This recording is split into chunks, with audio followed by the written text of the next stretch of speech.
Da tsara ma. Tribunga Jatechka.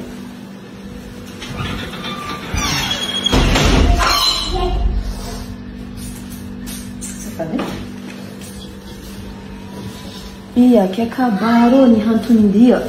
Karaha typika izy. Nisy fitoriagna nandeha mivadinao.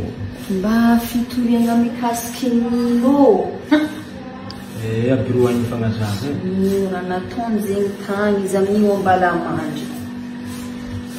Lasa andeha foaziko feky izy.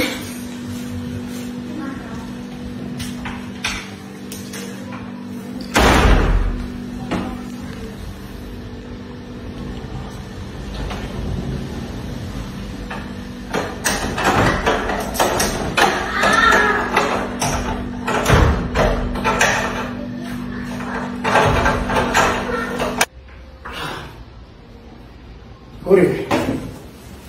Tsara. Ty nisy convocation ao tabory tany.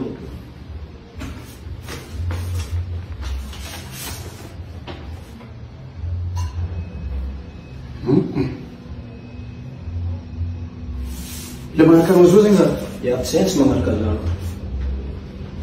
Mahagaga zany be zany isy olona mba malaky. Tsara.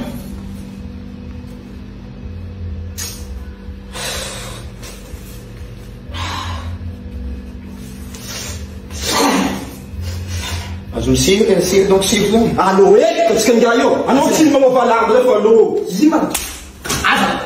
Ima. Allô. Tsy mety kuna. Allô. Sisy zay. Allô. Tona salama avec zay. Ima raha zona ro tiamina sana ro direct mon groupe kare ina tena fa. Anao fa diso mal malvanta allô.